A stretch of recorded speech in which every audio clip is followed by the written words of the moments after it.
for another motorcycle.com shootout, and boy, we're kind of amped about this one because we got new super bikes.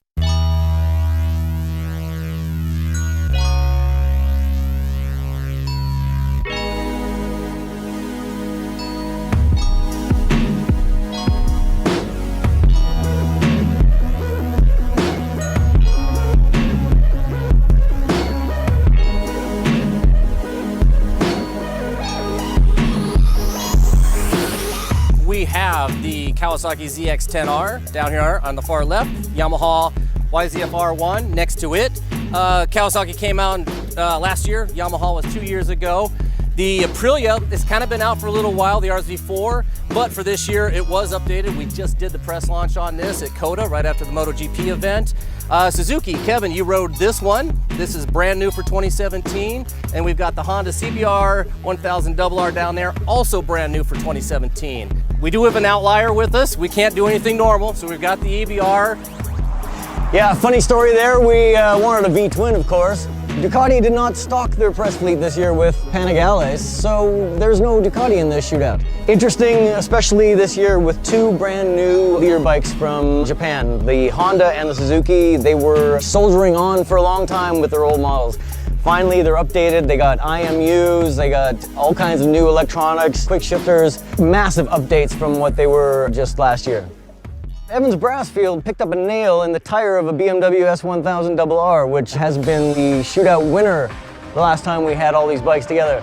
So he's gonna meet us up further on the road. We're going for an overnight trip. We're gonna ride till dark and we're gonna get up at sunrise and we're gonna have one hell of a good time figuring out which of these bikes is best on the street.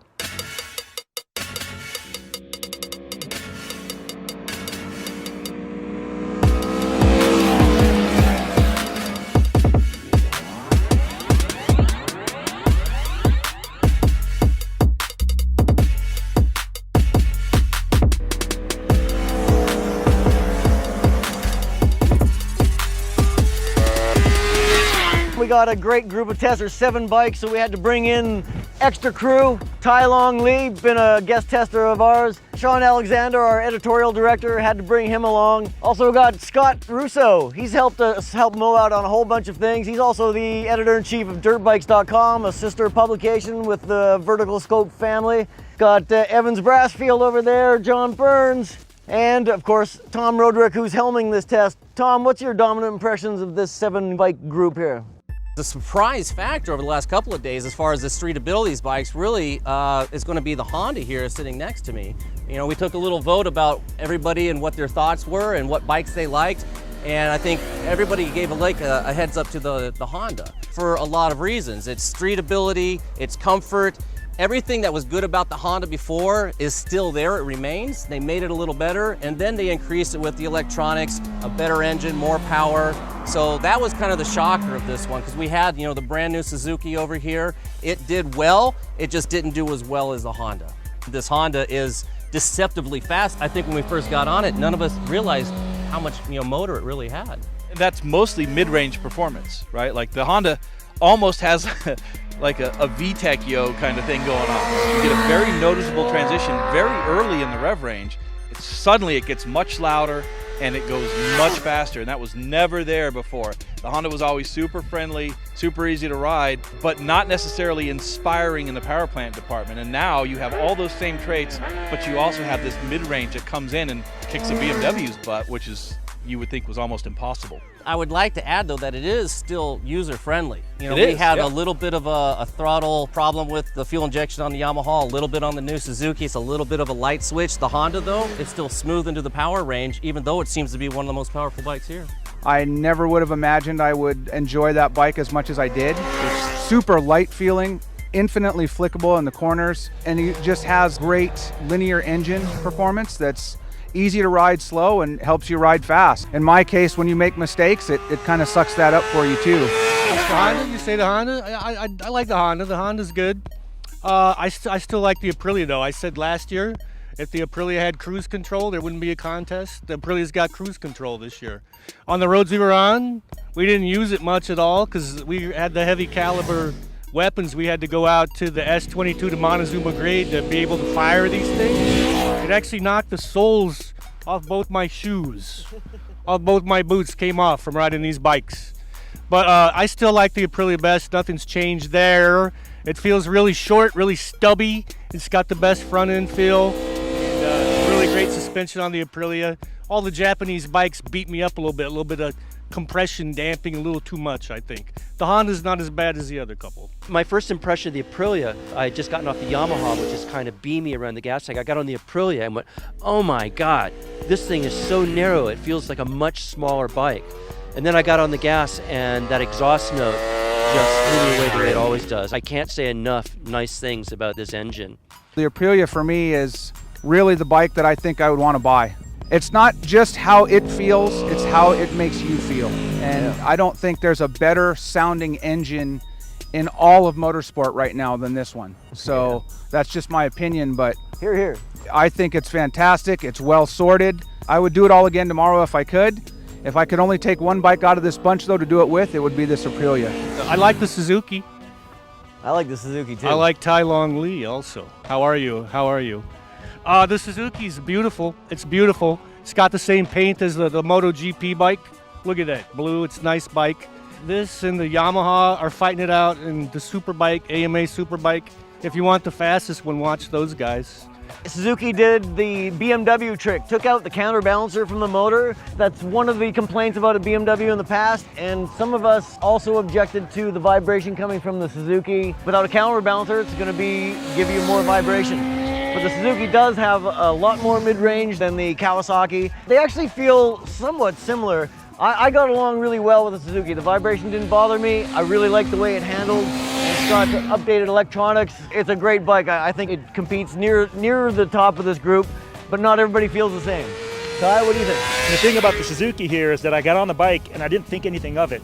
Meaning I was just hauling ass. I was ripping through the corners, keeping up with these guys, trying to keep up with Kevin. It just did everything right. I had to stop and think as I was riding, what is it about this bike that's just allowing me to do what we're doing here? The bike is light, it flicks well, the handling is good, the ergonomics are fairly comfortable. I like the blue, it looks pretty dope. I was really stoked on the bike.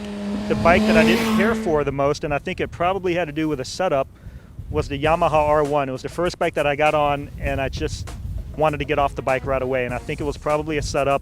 We kind of tweaked it afterwards, but the extended position, the long reach, the engine heat, and the kind of numb front end kind of turned me off to the bike, so that's going to score low for me.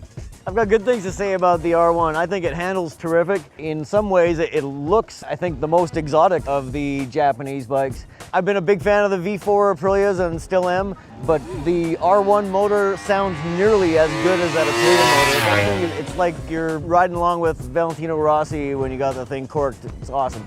I would agree. I think as long as you're going fast through twisties, that thing is just an immaculate motorcycle. The only problem is like getting to the twisties. When you're going through town, riding on the freeway, it is kind of a not so comfortable seating position. Yeah, I don't like the Yamaha to ride in town. It seems like the seats tries to destroy my perineum. It's using my boys like a ping pong. The compression damping, we took some compression damping out of it. It was good, it was better. Nothing in episiotomy wouldn't fix, John. I don't know why you're taking the cone away from me.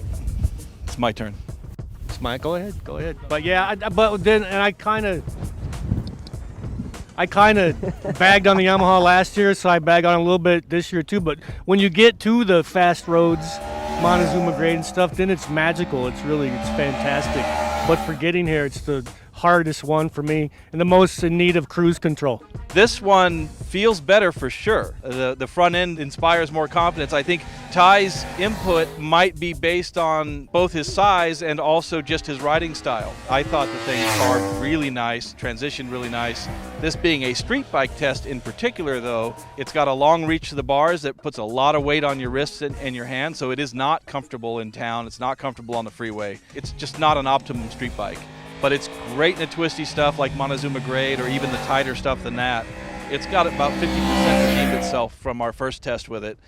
So this green thing hiding behind Evans, GTFO Evans, this green thing here, for me it's the most comfortable. Now we're all different size, different weights, etc. Some of us lighter than others, myself.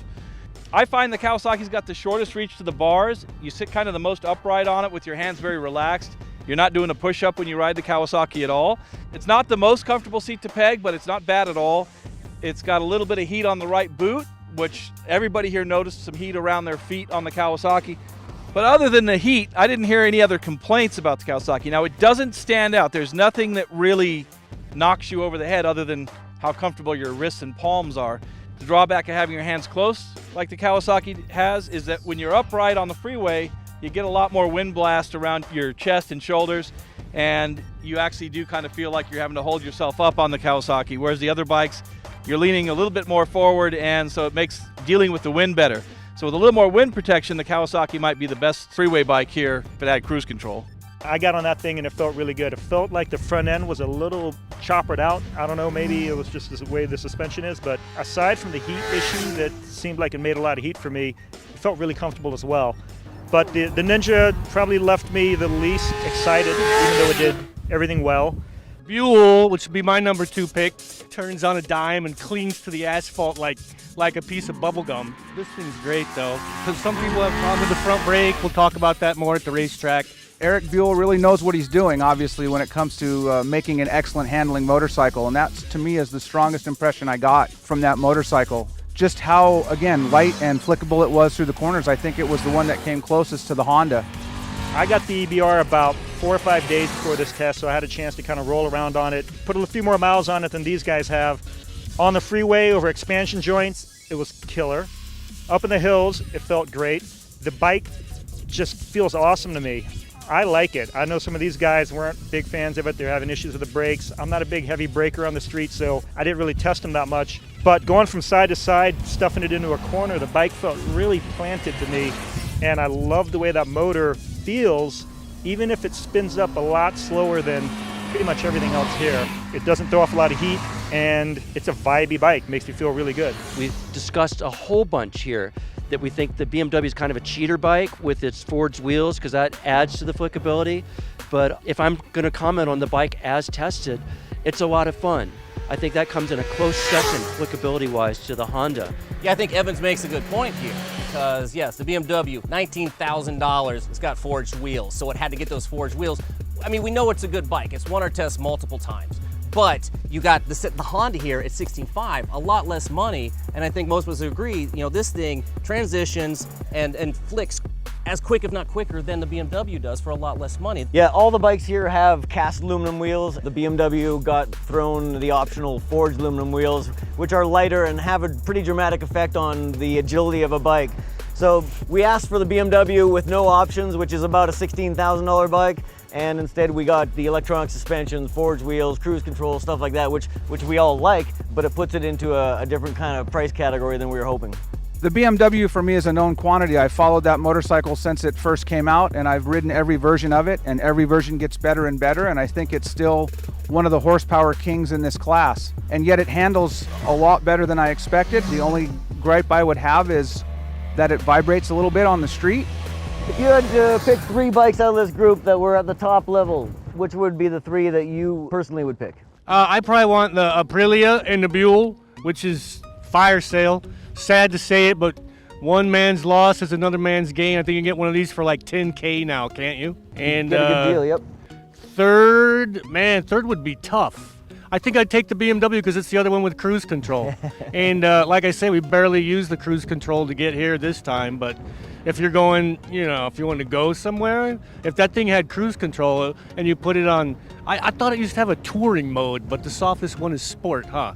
So it's still pretty taut, but it's not bad, you know, if you don't have to hold on to the bars and you can take your right hand off and your left hand off, then it's a good cruiser.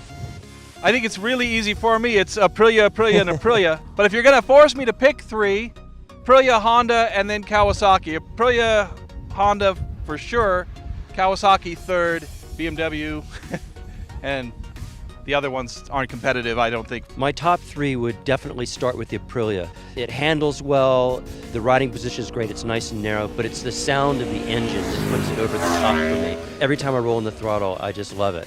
Behind that would be the CBR 1000RR. It just blew my mind how competent it was. It was, I think Tom said it, deceptively fast. And then third, I would say the BMW, because the way it's equipped, it's just competent at everything we threw at it. So I think I would be happy with any of these 3 parked in my garage for an extended period of time. I'll just go 3, 2, 1. 3, BMW, the one you're sitting on. 2, Honda CBR 1000RR. And of course, number 1, for the reasons I already mentioned, the Aprilia. It's just, to me, it's the best one in the class on the street. I definitely have to say the Aprilia, number 1. That motor is the it really is. It just pulls hard from down low to up top, it winds out. You could leave it in any gear and just pull out of a corner. The noise it makes is fantastic. I don't know if there's a better sound motorcycle right now. It's amazing. Number 2, I'm gonna have to say the Honda, and I think it looks hella good. Just the way it's so light and flickable, that would have to be the number 2.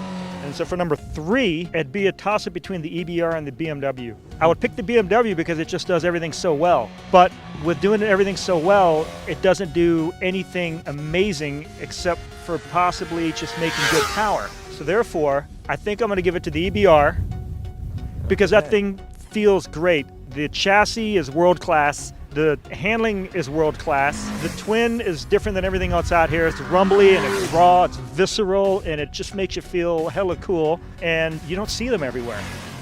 Aprilia for sure, because it's one of the coolest bikes ever in that motor. The Honda, amazing agility. This thing is really something special, and it actually even feels kind of like expensive. It's not just a typical Japanese thing. But Japanese thing, I'm gonna pick also the Gixxer in there because I love the way that thing makes you feel. It's got a good range of power, got excellent handling, and its technology is now up to the best. It's also the cheapest bike of the bunch here, aside from the EBR, which is an oddball. And if you want the quick shifter with the auto blipper, get the GSX-R 1000R that I rode in Phillip Island. It's only like right in the $16,000 range too. So I'll throw the Suzuki in there as my oddball. Top 3 are right here, easily, right? But now putting them in order, I can't do that at the moment. $19,000 is a big price tag, hard to swallow. This guy is a little bit more affordable. Obviously one of the favorite sport bikes of all time, but this Honda is chasing its tail really close. These guys are the cream of the crop. So right now it sounds like it's gonna be the Aprilia coming out on top of this 7-bike shootout. But to be certain, go to motorcycle.com. We'll have the dyno, the weights, the specs, the scorecards, all the details, all the little nitpicks. We'll see you at motorcycle.com.